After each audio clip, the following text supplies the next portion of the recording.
The Millersville baseball team is entering the PSAC tournament for the third consecutive year and for the fourth time in 6 years under Coach Jon Shehan. And Coach, coming off a PSAC Eastern Division championship in a regular season, your second and third years, does that provide any kind of momentum for the team heading into the tournament?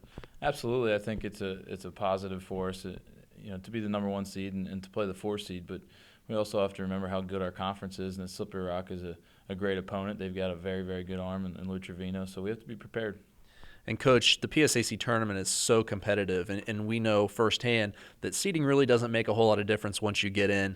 2 years ago, Millersville was the number one seed, lost in the first round.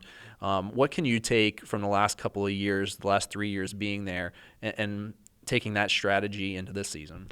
I talked about with one of my good friends the other day, and we looked at the PSAC tournament as a good test for us, but at the same time, the only way you really win the PSAC tournament, we said this jokingly, of course, was if you get there every year. And you need to go in there and get there every year. You need to be hot, just like Westchester was last year. Have a good team, but also get hot and play good baseball throughout the week, because anything can happen. Anything can happen at the Point Stadium. It's an interesting ballpark to play in. So we've just got to go in there and play good baseball and hope that the results take care of themselves. Well, Coach, you mentioned Lou Trevino, and it seems like this year almost every team in the tournament has at least one guy that really is an ace. Talk a little bit about Lou and this Slippery Rock team. Well, Lou's going to be a guy that's 89 and 92. He's got a good fastball. He's got a good slider, and he mixes a changeup in. We know that he throws a little bit more off-speed stuff than maybe Mesa does at times, but at the same time, he matches up pretty well. We've got a good fastball hitting team. He's been compared he's very similar to Joe Gunkel, and we handle him fairly well. So I think we're confident going in as an offensive team, no matter who we face, that we're going to be able to produce runs, especially in a 9-inning game.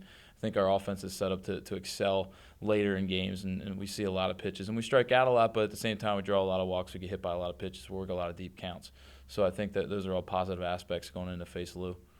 Well, we talked about Trevino, and almost like I said, every team has seemingly an ace. Millersville's fortunate enough to have 2, and then Tad Barton has really come on in the PSAC East as well.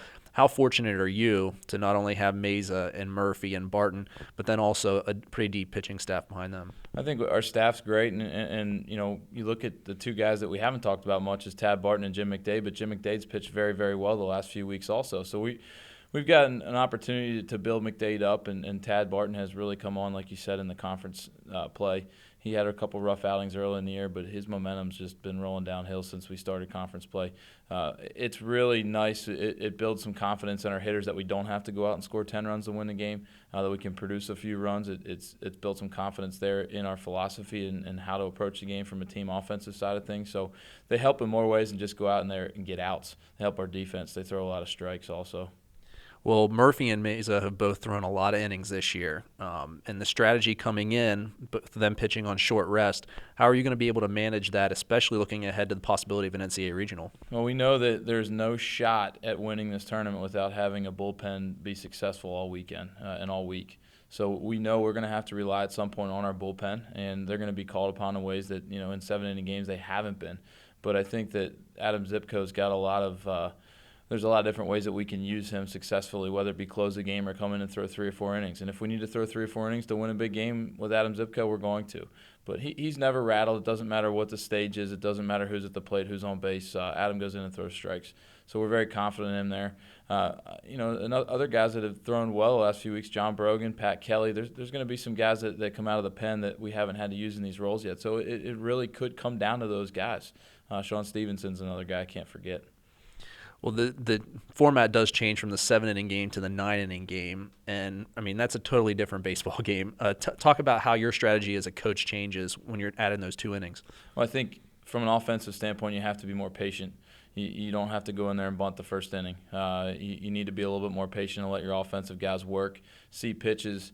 I think that again, it helps us from that standpoint that we do see a lot of pitches. And, again, we might strike out a lot against Trevino, but our goal is to get him out of the game by the 5th or 6th inning so we can get to their bullpen and work on their bullpen. Because our conference with 7-inning games, most teams don't have very good bullpens. Most teams, if they do have a good bullpen, haven't used them very often.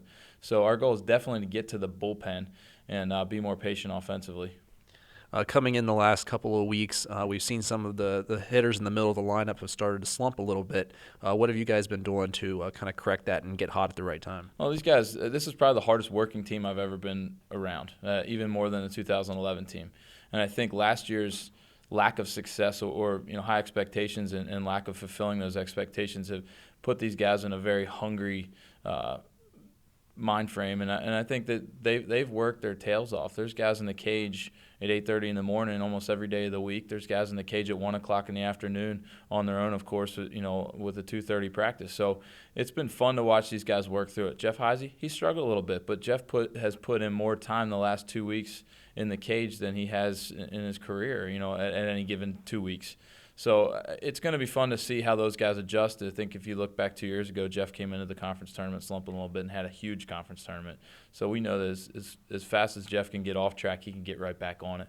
Dan Johnson, he's been one of the most consistent hitters on our team the past 3 years, so I think that he'll be fine jumping back on the horse too this week. All right, Coach. Millersville baseball takes on Slippery Rock Wednesday at 6:30 p.m. from Johnstown, Pennsylvania in Point Stadium. MSBN will have the live audio with Jordan Coons and myself, Ethan Halsey. For Coach Shehan, this is MSBN.